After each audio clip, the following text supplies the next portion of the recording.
Kemudian diwarisi dengan orang sebut di literatur budaya Indis. Budaya di mana orang Barat menjadi Timur dan orang Timur sedikit Barat misalnya. Dengan mungkin ada kata lain yang bisa disematkan selain murah. Dan itu jadi terminologi yang kadang diperdebatkan. Solo menjadi lambat. Tarik mundur 15 tahun sebelumnya, mungkin kita punya wali kota namanya Joko Widodo. Punya tagline Solo masa depan adalah Solo masa lalu. Selamat datang di KMI Ngobat, ngobrol bareng tokoh. Apa teman-teman? Yuk Sobat Kreasi, kembali lagi di Kreasi Muda Indonesia dan selamat datang di Ngobat, ngobrol bareng tokoh. Di episode kali ini saya akan ajak Sobat Kreasi untuk membahas tentang mengenal lebih dekat Solo dari fakta-fakta yang ada. Dan saya tidak sendiri, saya sudah ditemani oleh seorang sosiolog yaitu Pak Ahmad Ramdon. Selamat datang di Ngobat Fakta-Fakta Surakarta. Selamat menyaksikan. Oke Pak Ramdon, tadi kan kita sudah sempat keliling Kreasi Muda Indonesia, sudah ngelihat beberapa mesin dan beberapa prototipe yang kita punya. Gimana impresi Pak Ramdon terkait Kreasi Muda Indonesia sejauh ini? Ya, menarik. Menarik untuk melihat bahwa anak muda punya banyak opsi. Menarik anak muda untuk bisa mengerjakan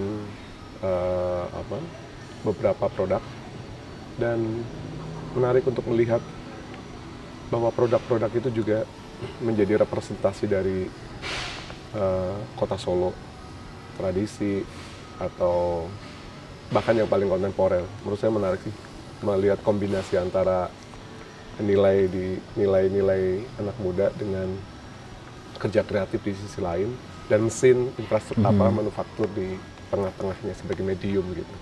Tantangannya di situ sih menurutku. Saya coba untuk mengenal Pak Ramdon lebih dekat lagi ya. Pertanyaan saya adalah kenapa Pak Ramdon memilih untuk menjadi dosen dan kenapa sosiologi? Aduh, apa ya? Saya kalau misalnya sosiologi, saya pikir dulu di SLTA, ada guru sosiologi di SMA saya yang kalau dia berdiri di depan kelas itu dia berjalan dengan sangat lucu gitu. Dan dia melakukan mobilitas di kelas dari depan ke belakang gitu. Sebenarnya itu cara dia mengontrol kelas gitu. Tapi dari apa yang dia ceritakan tentang pelajaran sosiologi di SLTA itu sebenarnya memberi saya perspektif gitu, bahwa pelajaran ini dan pengetahuan ini itu sebenarnya sangat dekat, sangat intim gitu. Karena dia mempelajari tentang diri kita sendiri, lingkungan kita, atau kemudian masyarakat tempat kita tinggal. Ilmu ini tuh mempelajari tentang peran, tentang struktur, tentang tindakan, yang itu kita lakukan semuanya gitu. Kenapa Anda harus pakai ID card misalnya? Kenapa Anda memakai lengan pendek dan saya memakai lengan panjang? Kenapa kemudian saya harus duduk dengan saya memakai sepatu dengan pilihan ini misalnya? Itu kayak pengetahuan yang kemudian sebenarnya dia sangat dekat. Dan itu tiba-tiba menjadi sangat menyenangkan dan padanya bertahan sampai sekarang, sampai kemudian saya kuliah di mana, di 11 Maret dan memahami kota Solo sampai padarnya mencoba bekerja untuk menekuni dan mengarsip memori kota ini gitu.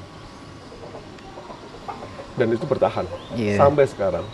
Bukan karena apa-apa, ya karena itu menyenangkan saja. Iya, itu juga terkonfirmasi dengan kegiatan-kegiatan Pak Ramdon yang aktif sekali di luar untuk berperan lebih Ya karena kegiatan itu jadi ini ya, jadi ruang untuk belajar, ruang untuk tidak berhenti melihat banyak hal. Karena pada akhirnya platform yang kemudian kita dorong memang membuka ruang itu, ruang untuk belajar dan selalu terus berdialog dengan banyak hal gitu, dan mencoba banyak inisiatif baru. Dan itu tetap harus dilakukan karena ada banyak anak muda di ruang kelas yang menjadi tanggung jawab saya. Iya benar. Menarik. Saya coba masuk untuk membacakan fakta-fakta tentang Solo. Ini nanti saya bacakan fakta, Pak Ramdan memberikan tanggapan. Fakta yang pertama adalah Solo itu dahulu pernah mendapat predikat daerah istimewa. Daerah istimewa Surakarta. Apa yang melatar belakangi penetapan itu dan pertimbangannya apa?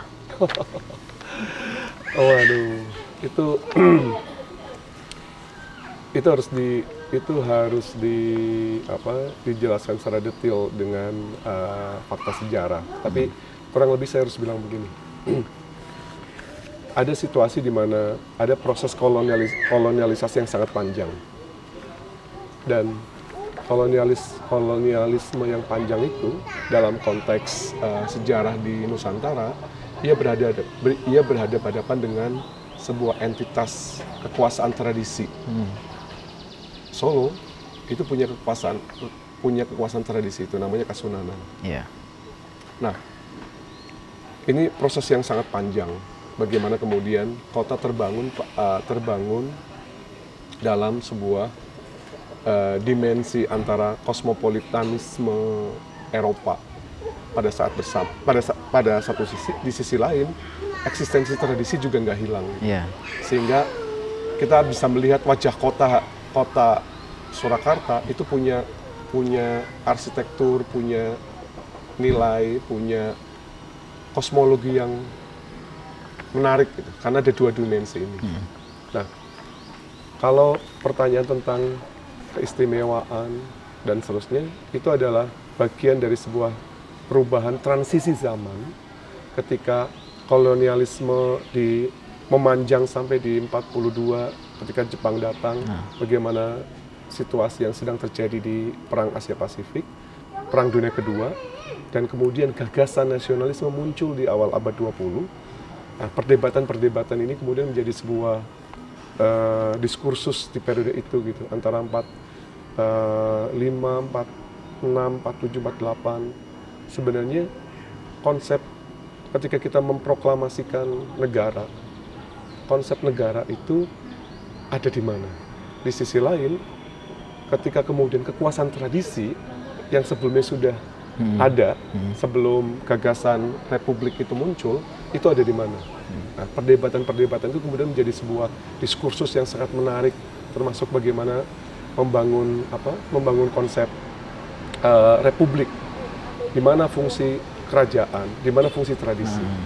Nah, Solo kemudian menjadi istimewa karena sebelum gagasan republik muncul, keberadaan eksistensi tradisi itu sudah ada gitu. Dan usianya bukan 5-10 tahun, tapi ratusan tahun bahkan. Nah, kata keistimewaan itu kemudian coba diperjuangkan dalam situasi ini. Tapi lagi-lagi konstelasi politiknya kan berbeda. Konstelasi politik yang terjadi punya dinamikanya masing-masing. Bahwa kemudian ada situasi di mana kata istimewa diperjuangkan, tapi ada situasi di mana kemudian kata istimewa kemudian ditolak juga oleh banyak pihak. Dan pada akhirnya kemudian kita dihadapkan pada fakta zaman bahwa kata istimewa tidak lagi dilekatkan di kota Surakarta. Dan sekian tahun kemudian di kota Jogja ia punya undang-undang keistimewaan. Artinya ia merujuk pada fakta sejarah transisi di peralihan dari zaman kemerdekaan ke zaman revolusi fisik ke zaman kemerdekaan. Ya, saya pikir itu konsekuensi dari zaman yang berubah sangat cepat, konsekuensi dari perdebatan para pendiri bangsa, dan pada akhirnya kita harus mewarisi fakta itu. Sempat mendapat status itu, mendapat keistimewaan itu, lalu dibubarkan atau ya mungkin dicopot dengan Provinsi Jawa Tengah akhirnya. Dengan terbentuknya Provinsi Jawa Tengah di periode itu ya. Kenapa kok akhirnya hak itu diambil atau di daerah istimewa Surakarta akhirnya dibubarkan? Kalau mau dilacak di beberapa literatur, ya karena memang ketegangan fisik yang terjadi berulang-ulang kali, dan kemudian akhirnya pendekatan dari pusat lewat Komite Nasional Indonesia Daerah memastikan bahwa dia harus dikonsolidasikan. Ini kan juga tidak lepas dari ketegangan antara swapraja dan anti swapraja, sampai kemudian pada akhirnya ujungnya pemerintah pusat mengambil alih, dan kemudian Provinsi Jawa Tengah dibentuk. Padanya kita mewarisi kekuasaan tradisi menjadi simbol kebudayaan saja, tapi bukan sebagai simbol politik, karena kemudian ruang politik diambil alih secara utuh oleh negara di bawah Kota Madya, Jati 1 Kota Surakarta, Provinsi Jawa Tengah, dan Jakarta secara langsung. Ya, padanya kita mewarisi situasi itu hari ini. Ya, oke. Soal budaya tadi, di Solo ada 2 keraton yang sempat punya hak untuk menjalankan pemerintahan. Ada Keraton Surakarta sama Mangkunegaran, yang saat ini dua-duanya jadi cagar budaya saja.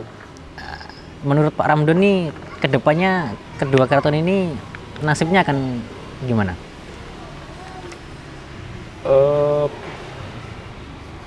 Keberadaan 2 entitas budaya ini menurut saya sangat fundamental sebenarnya. Karena padahalnya tidak ada kota Solo tanpa Kasunanan, tanpa Mangkunegaran. Itu yang pertama. Yang kedua, sejarah panjang kota ini ketika mempromosikan isu kota budaya misalnya, maka pondasi kata budaya itu sumbernya adalah tradisi di Kasunanan maupun Mangkunegaran. Karena konstruksi kekuasaan tradisi yang muncul 200 tahun sebelumnya memang entitas ini gitu. Nah, pasca kemerdekaan, ketika kemudian entitas Mangkunegaran dan Kasunanan berubah menjadi cagar budaya, menjadi sumber tradisi, dia mengalami transformasi otomatis, mengalami banyak sekali perubahan. Walaupun kita harus paham bahwa Kasunanan Mangkunegaran kan bukan hanya Solo sebenarnya, mereka jauh lebih luas di periode sebelumnya ya, sangat luas. Bahkan mereka bisa melampaui hampir menuju ke arah perbatasan Jawa Timur sampai perbatasan Jawa Barat. Ruang teritorial dan kultural yang sangat luas gitu. Tapi kemudian secara administratif pemerintah merubah tata kelola dengan pembatasan wilayah dan seterusnya, dan otomatis tidak memberlakukan kembali ruang wilayah administratif kekuasaan tradisi. Nah, sekian puluh tahun kemudian, saya pikir ketika kota ini mendeklarasikan sebagai kota budaya, fondasinya otomatis adalah Kasunanan Mangkunegaran. Pilihan di tahun 80-90 untuk ngomong kota budaya dan kota pariwisata, sumber yang kemudian dimunculkan adalah 2 hal tadi. 2 tempat ini. Mungkin 20 tahun terakhir pasca reformasi kita bisa belajar banyak bahwa tradisi pada akhirnya bukan sesuatu yang harus ditinggal. Masa lampau yang kemudian sangat panjang pada akhirnya bukan sesuatu yang harus dilupakan. Dan di 20 tahun terakhir, ketika kita bicara otonomi daerah, kita bicara desentralisasi, maka kalau tarik mundur 15 tahun sebelumnya, mungkin kita punya wali kota namanya Joko Widodo, punya tagline Solo masa depan adalah Solo masa lalu, atau Solo masa lalu adalah Solo masa depan. Itu adalah konteks di mana visi kota Solo ke depan ia harus diletakkan pada konteks di mana Solo di masa lalu itu eksis. Maka hari ini kita melihat banyak hal. Melihat bagaimana sekaten sebagai sebuah ritual masyarakat hari ini itu juga punya jejak di masa lampau. Iya, benar. Kalau kemudian hari ini kita mewarisi jalur kereta api sebagai mobilitas, itu adalah jejak dari infrastruktur kota-kota modern abad 18-19 misalnya. Kalau kemudian hari ini kita mewarisi masjid, mewarisi Masjid Agung, mewarisi Masjid Al-Wusto di Mangkunegaran, mewarisi banyak peristiwa-peristiwa kebudayaan, itu adalah jejak dari masa lampau. Walaupun kemudian kita punya banyak irisan-irisan baru, punya banyak upaya merevitalisasi itu kembali. Di setahun terakhir, Wali Kota Solo, Gibran, saya pikir punya banyak inisiatif melakukan revitalisasi itu. Mangkunegaran masuk ke dalam proyek strategis untuk direvitalisasi sedemikian rupa. Dan hari ini kita melihat Mangkunegaran juga sangat progresif lah sebenarnya. Sangat progresif, punya banyak sekali tawaran baru, agenda dan seterusnya. Termasuk juga tahun ini kalau kita baca di media, proyek itu juga sedang dinegosiasikan di Kasunanan. Proyek paling utama dan menurut saya menarik adalah merevitalisasi kembali alun-alun. Alun-alun yang itu akan jadi ruang persinggungan publik untuk beraktivitas, ruang persinggungan kembali publik dengan eksistensi keraton, dan saya pikir ini akan jadi model baru untuk tata kelola antara nilai-nilai tradisi dan perubahan yang memang nggak bisa dibendung dan terus didorong oleh kebijakan kota. Jadi dialog sepertinya harus jadi kata kunci untuk memastikan bahwa masa depan tetap harus diletakkan di pondasinya di masa lampau, dan masa lampau tetap tidak dilupakan di agenda di masa depan.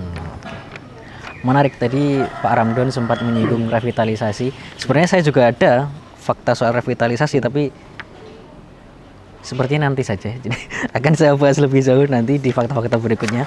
Sekarang kita geser ke Solo memiliki banyak budaya seperti tradisi tadi sudah disinggung, ada sekaten, ada kirap, lalu untuk kuliner kita juga punya nasi liwet, punya serabi, fashion pun kita ada batik juga, bangunan-bangunan sejarah pun kita juga punya banyak. Lalu dengan banyaknya budaya ini, saya coba tarik kesimpulan bahwa banyaknya budaya itu menandakan majunya sebuah peradaban. Apakah di era itu, saat itu, Solo ini isinya orang-orang jenis ini, sampai meninggalkan kebudayaan yang sebegitu banyaknya zaman itu? Ya. Kalau anda bisa melacak literatur di periode-periode abad 18, abad 19, maka sebenarnya keberadaan entitas kekuasaan tradisi itu bukan hanya keraton secara fisik, tidak. Dia adalah sistem nilai. Dia adalah sebuah bangunan dari kebudayaan yang sangat besar. Itu kenapa kemudian kalau kita melihat keraton dengan gapura di Njuruk misalnya, itu kan menjelaskan bahwa itu batas luar dari keberadaan kota. Tapi kan wilayah keraton bisa sampai ke Tawangmangu, bisa sampai ke Banjarnegara, bisa sampai ke Kebumen dan seterusnya gitu. Yang kedua, karena kemudian luas wilayah ini yang sangat luas, sangat lebar dimensinya, maka dia punya ruang praktek kehidupan yang sangat kompleks. Mulai dari sistem transportasi, Anda bisa bayangkan sungai-sungai yang melintang di Solo, itu adalah buah warisan dari sebuah tradisi primitif kita di Bengawan Solo masuk ke dalam, membentuk kultur perdagangan yang luar biasa, sekaligus membentuk juga kehidupan agraris yang sangat subur, dan pada akhirnya dia membentuk juga konsep nilai praktek kehidupan sehari-hari. Nah, bayangkan nggak di abad-abad itu kota ini sedemikian indah, dan kota yang indah ini itu diekspansi oleh kepentingan global yang disebut sebagai kolonialisme. Gitu. Mereka datang, bukan hanya ke Solo sebenarnya, tapi ke Nusantara gitu ya, ke Nusantara. Mereka datang dan melihat ekologi agraris yang sangat luas, sangat besar, dan kemudian tiba-tiba mereka berinvestasi banyak hal gitu. Walaupun kemudian narasinya menjadi eksploitatif ya. Mereka meletakkan fondasi dari budaya agraris ke budaya industri. Dari menanam padi dirubah menjadi menanam tebu, kopi, cengkeh, lada, dan seterusnya gitu. Dan kemudian kita lihat apa yang terjadi. Pabrik dibangun di Tasikmadu, di Sondokoro, di belahan-belahan di Kepulauan Jawa misalnya gitu ya. Kemudian ketika tebu dibuat, pabrik dibangun, gula dihasilkan. Dan apa yang terjadi kemudian? Kota ini berubah, bertransformasi dari kota-kota agraris tradisional menjadi kota-kota industrial modern. Kota berubah serta-merta. Kalau sebelumnya masjid, keraton, kemudian kawasan-kawasan perumahan kampung-kampung itu tiba-tiba berubah menjadi lebih komplit dengan pendekatan kolonialisme dan administrasi kolonial. Benteng muncul, bank muncul, jalur kereta api dibuat, permukiman, loji para pegawai kolonial ada, jalur transportasi diciptakan, saluran air dibuat, kultur barat kemudian muncul di abad 18, di abad 19. Ya. Jadi pada akhirnya kemudian yang disebut zaman itu zaman yang Anda nggak bisa bayangkan. Kota ini layaknya kota-kota Eropa di periode yang sama, di periode yang sama. Ketika mereka bangun taman di Prancis, mereka bangun taman di Banjarsari juga. Gitu. Ketika mereka bangun kereta api di Amerika, menghubungkan utara selatan, mereka bangun kereta api juga di Solo untuk membangun, untuk menggerakkan hasil gula dari Karanganyar, Tasikmadu ke Solo, ditaruh di Jebres, dibawa lewat jalur ke Purwodadi sampai ke Semarang, disiapkan di sana pelabuhan, stasiun Tawang, dan kemudian kapal-kapal besar membawa hasil bumi kita ke Eropa sebagai komoditi global. Kota juga berubah, kultur kita juga berubah bersamaan dengan kedatangan budaya kolonial. Dan kita, Solo kemudian menjadi kosmopolit gitu. Muncul budaya baru, musik, film, termasuk bahkan sepak bola di 1923. Kalau kita mewarisi Persis Solo, muncul dalam kultur itu gitu. Kultur irisan antara budaya global lewat kolonialisme dan tradisional dengan kehidupan kita sehari-hari. Irisan itu muncul dan itu tumbuh selaras gitu. Itu yang kemudian diwarisi dengan orang sebut di literatur budaya Indis. Budaya di mana orang barat menjadi timur dan orang timur sedikit barat misalnya, dengan baju, topi, sepatu, sepeda, mobil, bahkan rumah, arsitektur, dan seterusnya. Jadi sebenarnya itu menyenangkan gitu. Kalau saya datang ke kota Solo dan bertahan di kota Solo tuh seperti setiap ruang, setiap jejak perjalanan itu seperti melampaui sebuah mozaik masa lalu gitu, mozaik masa lampau gitu, dengan batik yang kemudian menjadi industri yang luar biasa di abad 18, 19 gitu, luar biasa. Sebagian hari ini ada, mungkin beberapa mengalami degradasi dan seterusnya, sebagian besar hilang, punah gitu. Tapi secara keseluruhan hari ini kita mewarisi kosmologi itu. Kalau sekarang top of mind Pak Ramdan soal Solo seperti apa? Sekarang ya kita bicara hari ini misalnya. Kota yang seperti apa? Tradisi dan modernitas yang menjadi satu. Oke. Fakta berikutnya. Solo adalah kota dengan biaya hidup yang murah. Apakah memang biaya hidup di Solo semurah itu sih? Kita bicara perbandingan lah ya kalau ini. Dibanding kota-kota lain banyak yang bilang Solo itu hidupnya enak, santai, apa-apa murah. Ya kita santai ini. Iya. Apakah iya memang seperti itu atau ada cerita lain? Ya, saya pikir mungkin ada kata lain yang bisa disematkan selain murah. Dan itu jadi terminologi yang kadang diperdebatkan. Solo menjadi lambat. Oh ya, sering saya dengar juga itu. Ya, jadi saya ingin membayangkan bahwa kota ini mungkin tidak terlalu luas ya, 44 km persegi, yang artinya dari gerak kita dari satu titik ke titik itu sebenarnya relatif terjangkau. Bahwa kemudian kita punya kultur sebagian besar, mungkin tidak sebagian besar, anggap saja kota ini menjadi magnet dari aktivitas ekonomi di daerah-daerah penyangga, Karanganyar, Sragen, Wonogiri, Klaten, dan seterusnya gitu.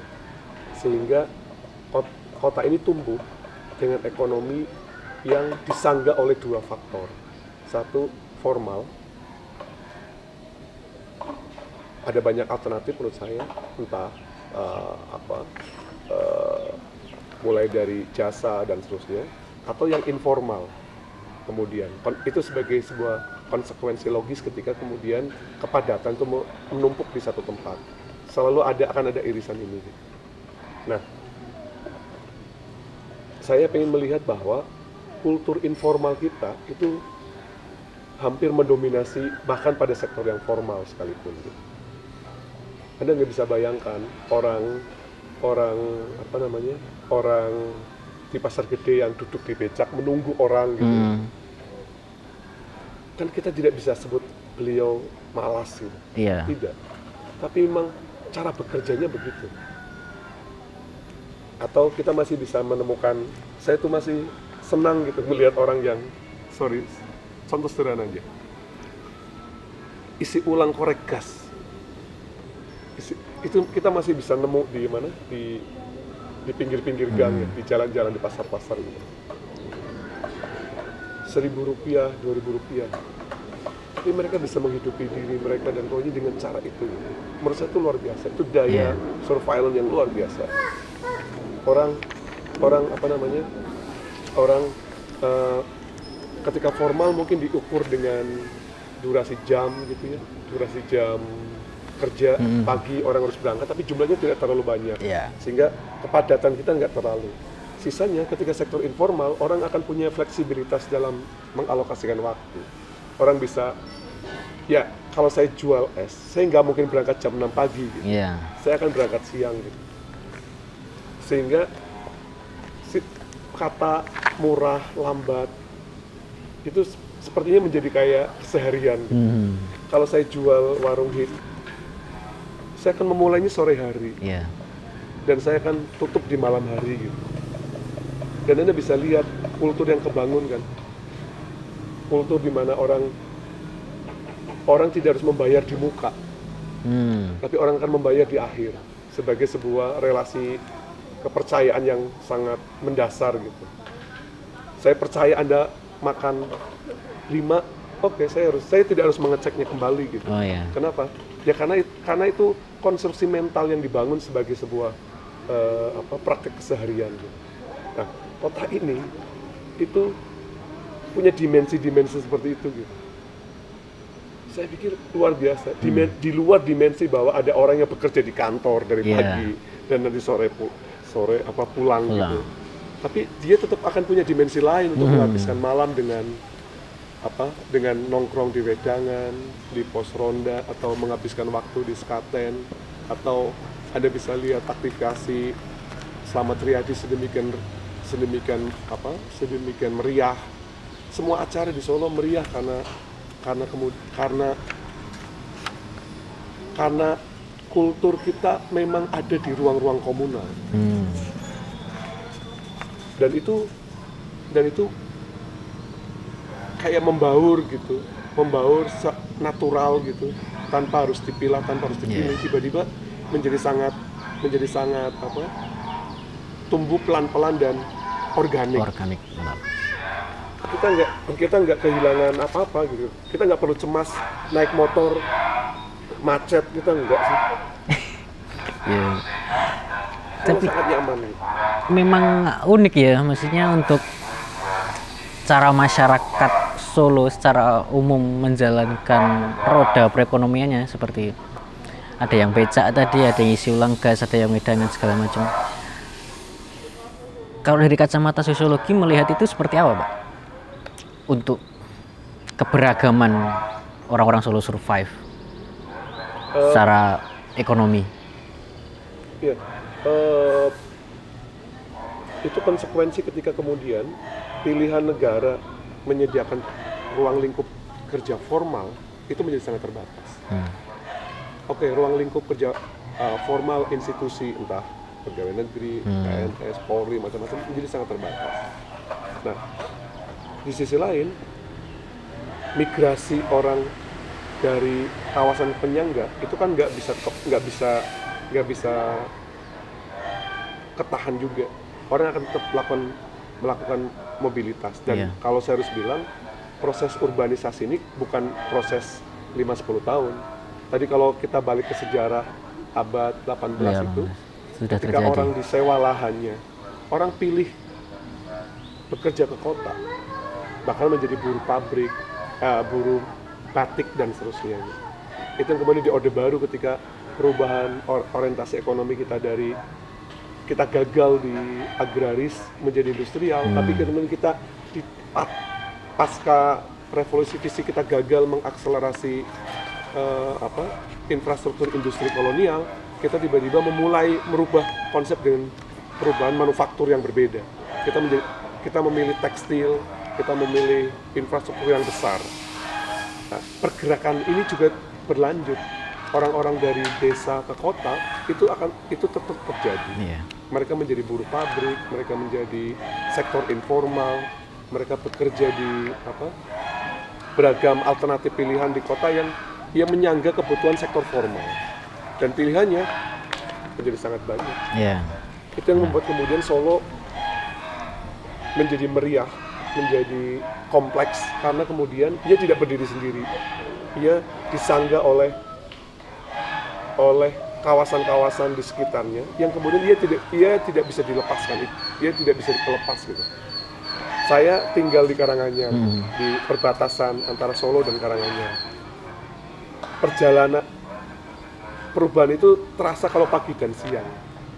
Pagi di jam 7, mobilitas orang dari Karanganyar itu bergerak lewat jembatan Juruk, satu jalur penuh gitu menuju kota Solo gitu. Itu tiap pagi, dan itu bertahun-tahun kalau anda mau cek. Dan itu terjadi, arah itu berbalik ketika kemudian di jam pulang kantor, di jam 4 sampai jam 6 pergerakan orang keluar dari kota Solo menuju jembatan Juruk ke Karanganyar atau ke Wonogiri atau Klaten dan Boyolali, itu terjadi gitu. Artinya sebenarnya pembatasan geografis sudah sangat tidak memungkinkan. Tapi kemudian memastikan bahwa ada integrasi ekonomi antara kawasan penyangga dan kawasan utama, itu yang harus dilakukan. Dan itu fungsi-fungsi otonomi daerah, fungsi-fungsi desentralisasi, termasuk juga misalnya mendefinisikan isu kemiskinan, itu kan juga problematik karena kemudian mereka ada di Solo tapi mereka identitasnya bukan dari Solo misalnya, dan seterusnya, sehingga pendekatannya harus integratif. Nah, kawasan-kawasan yang kemudian harus di treatment itu domainnya bukan lagi kota misalnya, tapi provinsi atau nasional. Jadi Solo saya pikir menjadi kota yang sangat nyaman bagi saya pribadi. Itu kenapa saya bertahan juga sekian puluh tahun misalnya, karena mau nggak mau ketika saya harus bilang melihat banyak hal, karena saya pendatang dan saya melihat perubahan dari satu periode ke periode sebelumnya, dan saya beruntung bisa mengakses beberapa literatur untuk bisa melihat kota ini di masa lampau, sehingga membandingkan kota ini hari ini tentu sangat menggembirakan, sangat menyenangkan. Kayak berada di museum hidup yang saya juga hidup di tengah-tengah museum itu gitu. Kemarin saya sempat dengar ada yang bilang kalau Solo tuh siang hari isinya ratusan ribu orang, kalau malam tinggal puluhan ribu. Nah, kebanyakan pekerjanya dari daerah-daerah penyangga gitu. Dan tadi Pak Ramdan sempat mention bahwa Solo ini sangat nyaman untuk ditinggali. Itu indikatornya apa aja, Pak? Karena kan nyaman ini subjektif sekali ya. Tiap orang pasti kenyamanannya berbeda-beda. Tapi secara luas, secara umum, indikator Solo ini nyaman banget untuk ditinggali itu seperti apa gambarannya? Sebenarnya kalau misalnya dijawab dengan berbasis wilayah, dia sangat tidak terlalu luas. Artinya terjangkau. Ide untuk melakukan mobilitas sebenarnya bisa di-cover oleh pergerakan alat transportasi. Satu. Yang kedua, kota punya komitmen pada upaya mengintegrasikan itu. Kalau kita lihat batik Solo Trans misalnya, dari satu titik ke titik yang lain, dibantu kalau nggak salah feeder gitu, angkot. Sebenarnya itu cara mengintegrasikan, cara mempermudah.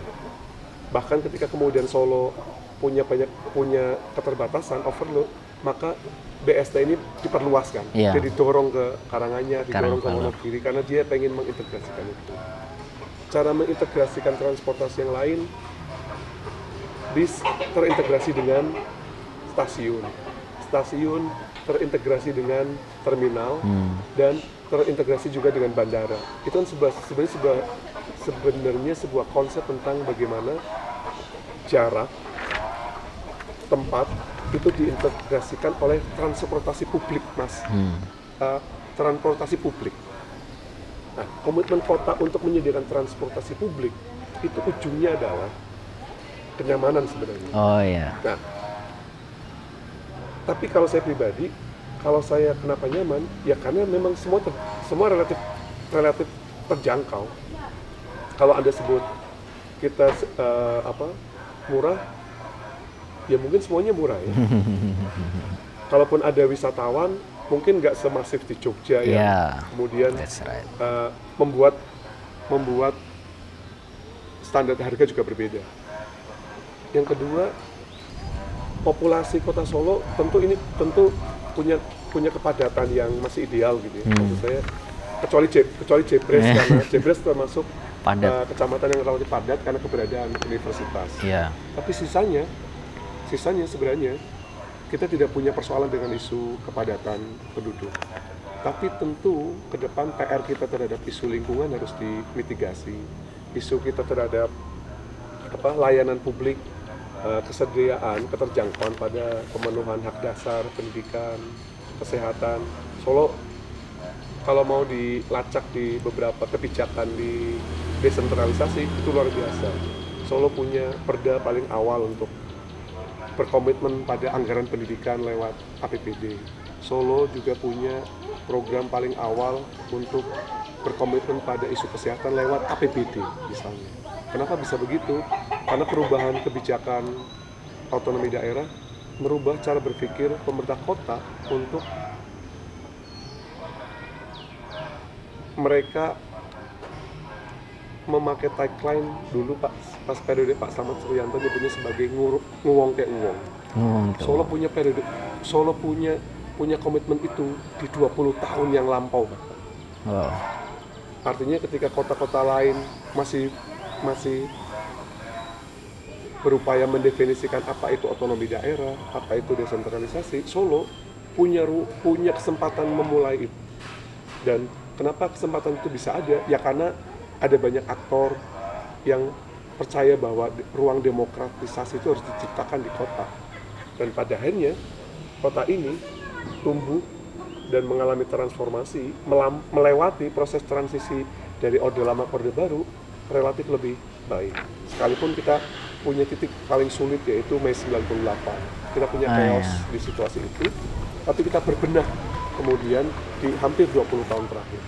Hari ini kota ini kemudian mendapatkan banyak capaian, tapi tentu tidak lepas akan ada kritik terhadap semua capaian-capaian itu.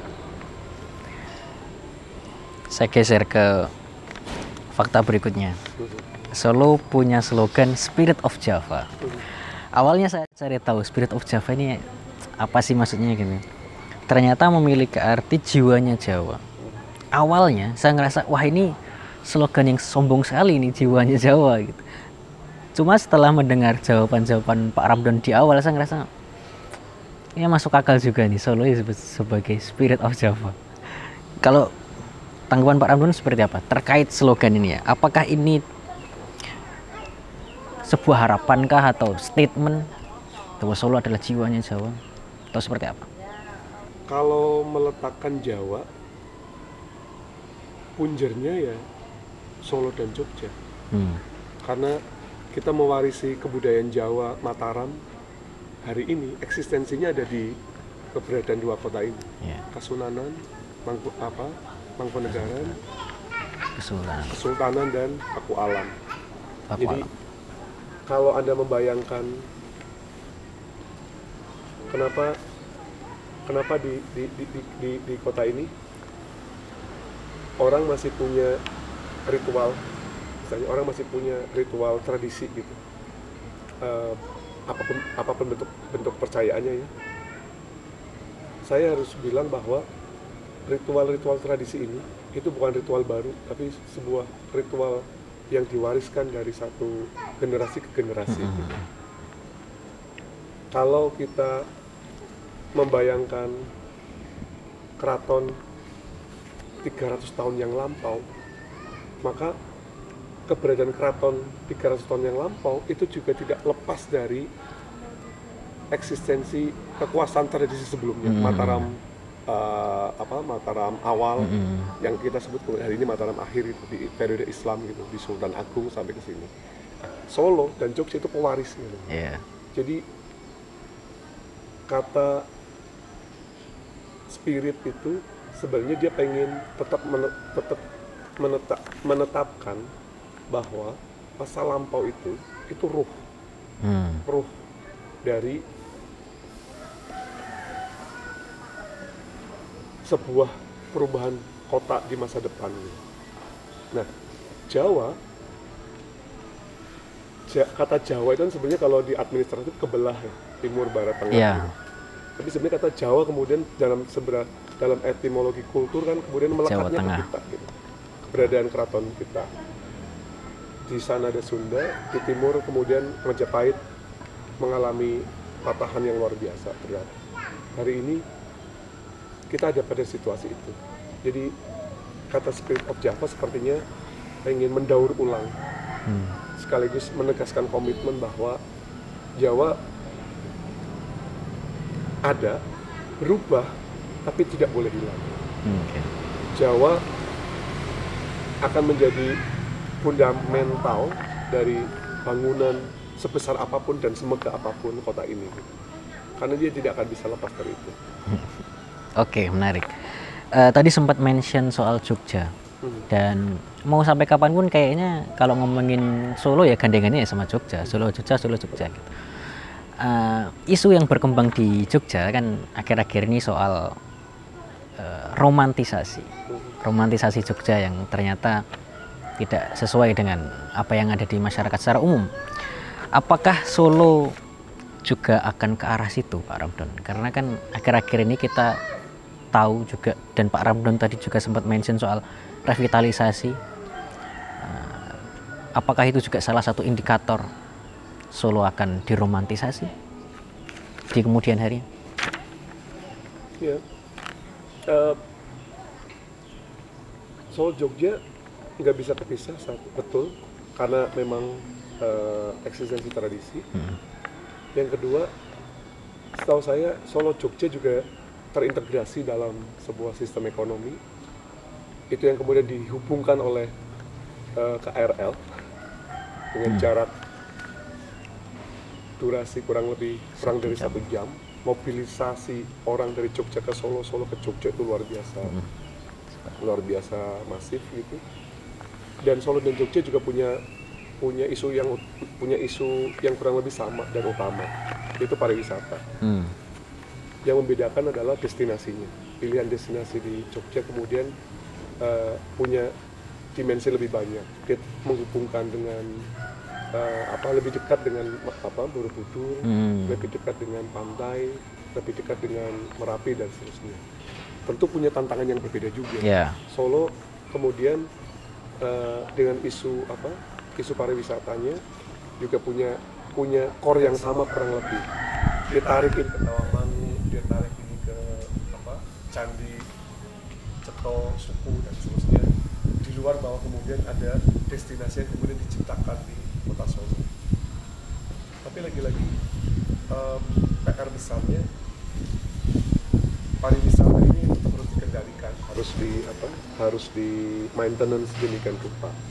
Karena akan ada dampak-dampak yang mungkin tidak secara langsung bisa dilihat, tapi bahwa kemudian kita punya tantangan di situ gitu. Kepadatan jalur transportasi pengunjung itu mau nggak mau harus dilihat berdampak pada sistem transportasi kota secara keseluruhan. Misalnya Anda bisa lihat akhir pekan di Kota Solo sekarang juga relatif padat. Ya, ramai sekali itu. Sangat ramai gitu. Tentu itu bukan sesuatu yang bukan sesuatu yang harus dihindari, tapi ia harus dimitigasi. Karena mau nggak mau ia berdampak pada ekosistem transportasi sehari-hari kita. Dampak itu yang kemudian harus dimitigasi. Dan setahu saya kemudian kota juga mencoba membuat treatment palang joglo, kemudian kalau kita dari Palur itu flyover, overpass di stasiun Purwosari misalnya, itu bagian dari upaya mitigasi itu gitu. Di luar itu menurut saya PR besarnya adalah dia harus punya dampak. Mau nggak mau siapapun yang datang dia harus punya dampak. Dia menggerakkan ekonomi. Yang retail dari yang paling kecil, dari sekedar tukang ojek,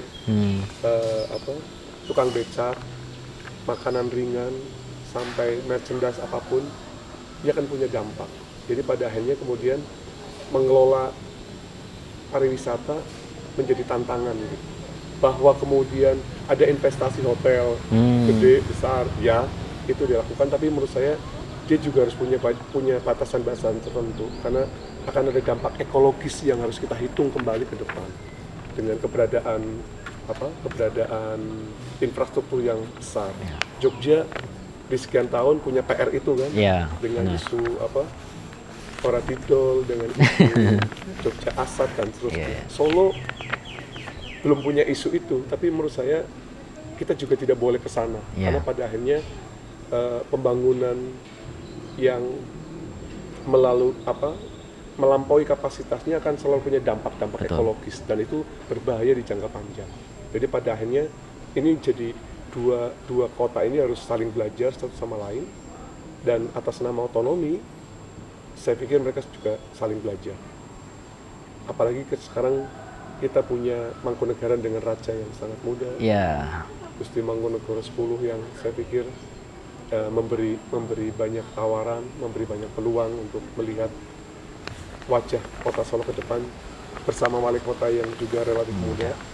Tentu kita punya PR untuk mencoba merevitalisasi kota dengan kebijakan yang pas arif, ya. dengan prinsip-prinsip tradisi yang juga tetap dirawat dan dilestarikan. Tentunya dengan mitigasi-mitigasi yang tepat juga ya. Itu harus. Oke, kita coba bicara soal Solo sekarang. Akhir-akhir ini kan kita tahu lah bahwa Solo tuh menjadi spotlight untuk skala nasional. Entah dari secara ekonominya yang agresif, pertumbuhan ekonomi agresif, atau mungkin dari berbagai event mulai dari olahraga, musik, budaya larinya ke sini. Bahkan sempat juga beberapa tokoh-tokoh elit pun mampir ke sini. Sebenarnya ada apa sih Pak Ramdan membaca situasi ini? Kalau lagi-lagi kalau mau dibaca ke belakang, sebenarnya praktik seperti ini kan bukan praktik baru. Bahwa kota ini pusat pergerakan kalau misalnya mau dilacak ke gagasan nasionalisme awal abad 20 gitu.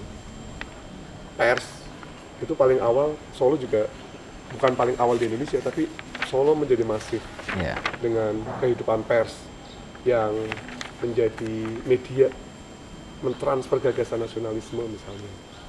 Pergerakan Sarekat Dagang Islam, Sarekat Islam, kemudian Budi Utomo, sampai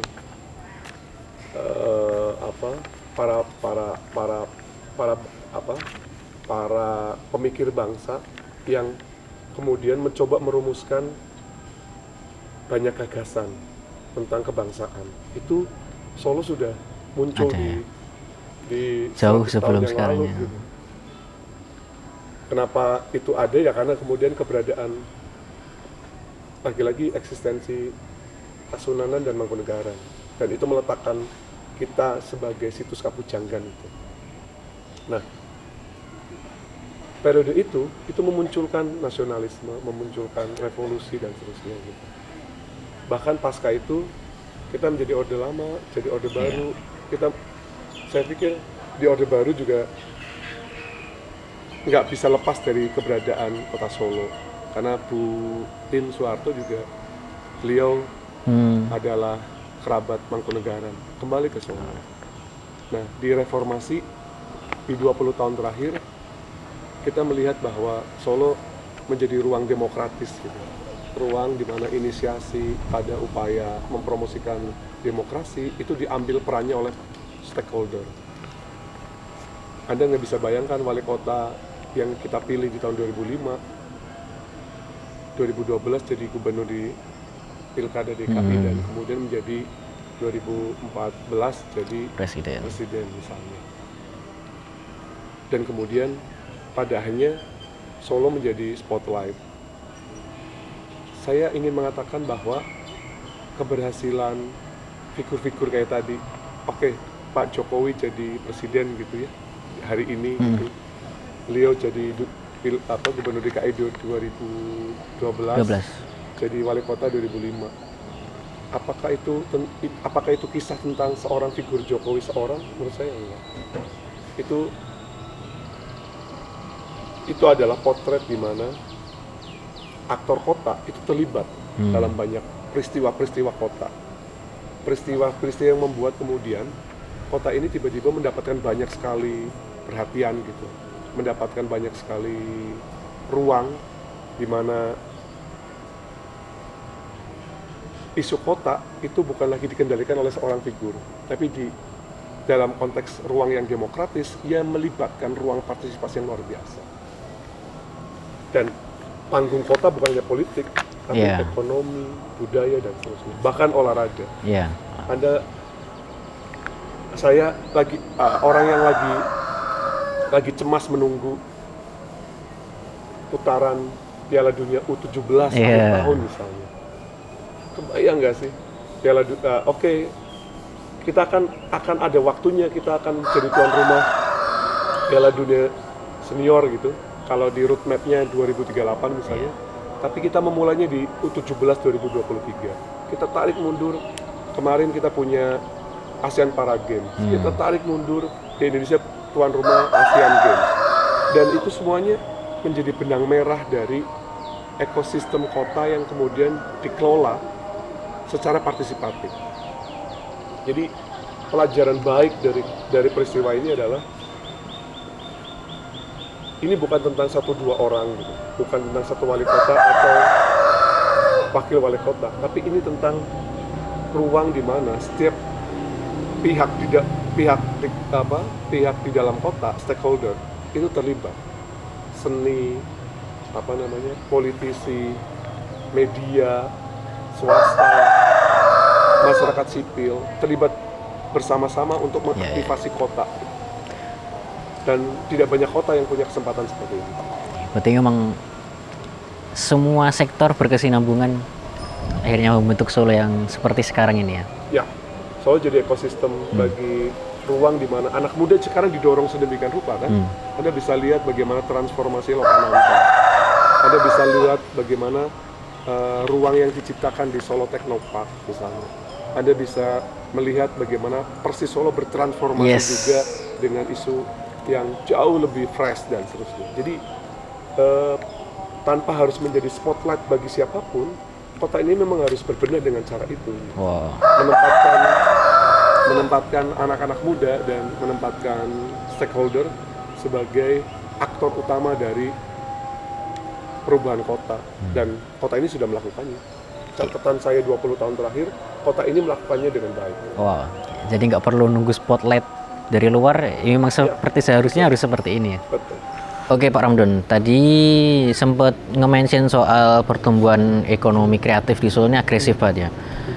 Walaupun sebenarnya secara geografis Solo ini tergolong kecil karena cuma ada 5 kecamatan.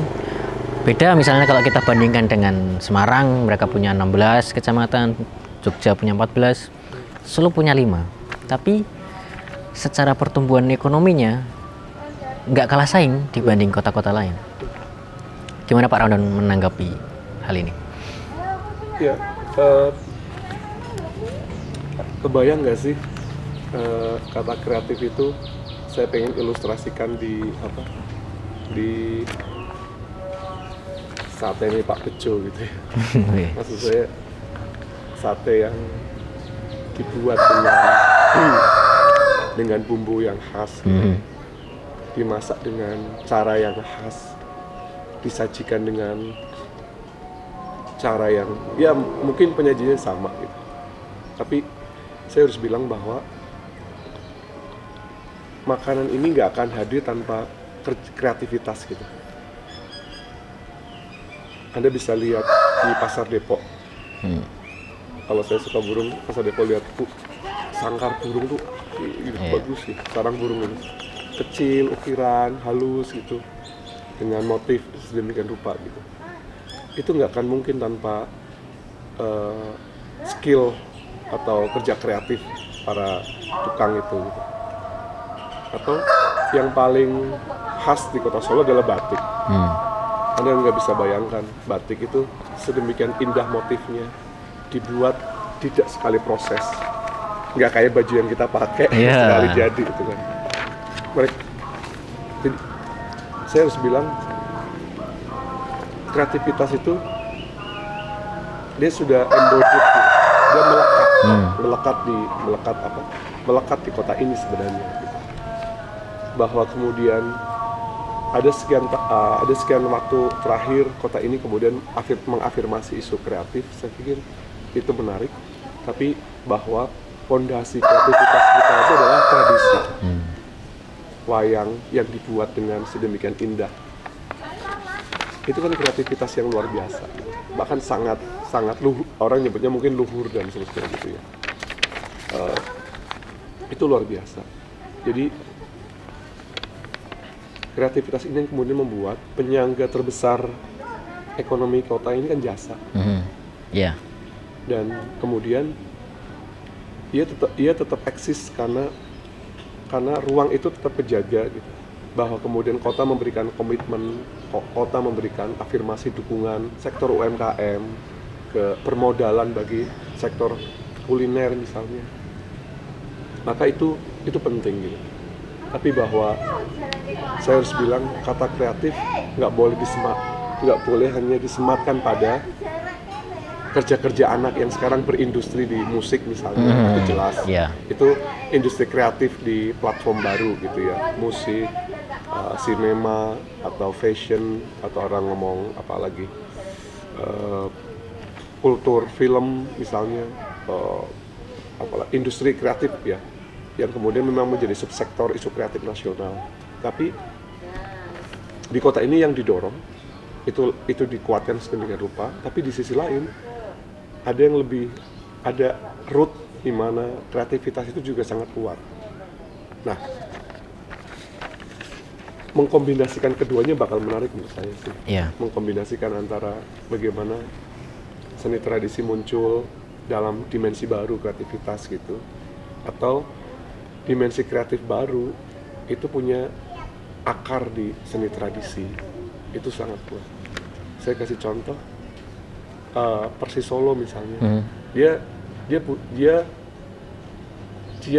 punya akar ke belakang, 1923 gitu. Dia punya brand sepak bola yang hari ini kemudian dihubungkan bangunan sepak bola hari ini dengan memori di masa lampau, dengan memori tentang kota, tentang Samber Nyawa, tentang 1923 dan seterusnya gitu. Anda nggak bisa bayangkan harga jersey Persis sebagai brand lokal dengan harga sekelas brand internasional misalnya, dan ribuan orang mengantri membelinya dan seterusnya gitu. Saya pikir itu karena kombinasi antara kreativitas yang kemudian dibangun dan membuat bridging buat dua konteks tadi, dan anak muda di tengah-tengah develop konten, kampanye luar biasa masif gitu, benchmarking yang bagus, padanya membuat ini menjadi brand baru, sebuah kota yang dicitrakan dengan sepak bola. Saya pikir ini menarik karena di banyak kota-kota lain juga itu terjadi kan, bahkan di Eropa itu menjadi industri yang luar biasa masif gitu, yang sekarang sedang diambil arahnya ke Timur Tengah. Kenapa Arab harus mengambil Ronaldo misalnya? Ya karena Qatar habis sukses Piala Dunia gitu. Kenapa Amerika harus ambil Messi misalnya? Karena MLS juga butuh exposure lebih lah, exposure baru lewat kehadiran Messi dan seterusnya misalnya. Nah, kota ini punya banyak talent untuk itu gitu. Ya, pada akhirnya kreativitas juga menjadi bahan bakar juga untuk maju ya. Termasuk di sini di Kreasi Muda Indonesia juga kita mengutamakan kreativitas, dan itu menjadi bahan bakar kita untuk terus move forward ke depannya. Kita ke fakta terakhir ya Pak Donald, bahwa belakangan ini Solo didominasi oleh anak muda. Tadi sudah di-mention soal wali kota, Mangkunegaran 10, lalu klub bola juga Persis Solo juga yang maintainkan anak muda juga, UMKM termasuk di perusahaan kami di Kreasi Muda Indonesia kan kebanyakan itu kita dari anak muda. Tanggapan dari Pak Rantung seperti apa melihat situasi Solo yang anak muda banget nih akhir-akhir ini? Iya, kata muda bagi saya premis yang sangat menarik. Walaupun dia tidak harus dibenturkan dengan tua gitu. Iya, benar. Muda maknanya bukan usia kalau saya. Muda adalah semangatnya, spirit. Iya, semangat. Dia adalah mental. Dia adalah bangunan dari sebuah cara pandang. Jadi menjadi muda berarti merawat untuk tetap membuka ruang perubahan gitu. Menjadi muda berarti tetap punya komitmen untuk tetap melakukan otokritik ke dalam. That's right. Nah, ruang-ruang kota yang mungkin hari ini difasilitasi itu memang mengafirmasi anak muda sedemikian rupa, dan itu nggak bisa dihindari. Kenapa? Karena secara nasional kita juga akan punya bonus demografi gitu. Secara global kita akan punya isu kelompok milenial yang sedemikian masif gitu. Suka tidak suka, kata muda akan mendominasi di ruang politik, di ruang ekonomi, di ruang kebudayaan, dan di praktek keseharian gitu. Sayang, saya sudah mulai tidak muda. Wow, enggak, semangatnya masih muda tapi dong. saya percaya bahwa kata muda memang tidak dilekatkan pada usia, Ya. tapi ia lagi-lagi menjadi penanda untuk tetap menginisiasi banyak hal. Nah, ini kesempatan bagus, momentum bagus untuk kota ini. Sekaligus, ia harus jadi investasi bagi anak muda jangka panjang. Karena pada akhirnya proses transformasi ini nggak bisa serta-merta dipaksakan cepat. Ia akan berjalan secara simultan. Nah, tautan satu anak muda dengan anak muda yang lain, satu skena dengan skena yang lain, inisiasi satu kolektif dengan kolektif yang lain, itu harusnya jadi penyangga dari eksistensi anak muda di kota ini. Dan saya berharap itu bisa, itu sebenarnya sudah kejadi pelan-pelan. Saya berharap ada banyak upaya lebih, dan pada akhirnya kota ini menjadi tua, tapi cita rasanya akan selalu muda. Kota ini akan berumur, tapi akan terasa segar di masa depan. Kota ini akan bertambah usia, tapi selalu saja ada yang baru di kota ini. Dan itu kota Solo. Dan itu adalah harapan Pak Ramdan untuk Solo di kemudian hari ya. Oke, menarik sekali. Saya mau main games sama Pak Ramdan. Ini game simple sih sebenarnya. Tadi kan kita sempat bahas soal Solo yang nyaman untuk ditinggali. Jadi nanti saya sebutkan nama tokoh. Nanti Pak Ramdan memberikan rekomendasi tokoh ini cocoknya tinggal di Solo daerah mana nih? Kecamatan mana nih cocoknya? Sesuai dengan background atau ya Pak Ramdan ngelihatnya cocoknya di mana gitu aja. Saya coba ya. Tokoh pertama kira-kira enaknya tinggal di mana nih kalau di Solo? Ganjar Pranowo. Jebres. Kenapa Pak? Nasionalis. Apa hubungannya Jebres dengan nasionalis? Kenapa? Hubungannya apa Jebres dengan nasionalis? Kan DPC PDIP di Jebres. Pucang sawit.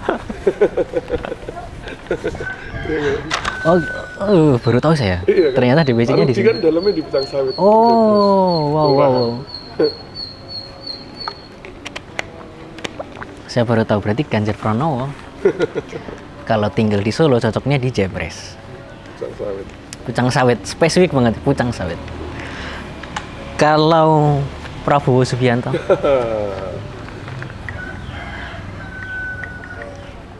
Pak Prabowo arah Kartosuro ya. Kenapa?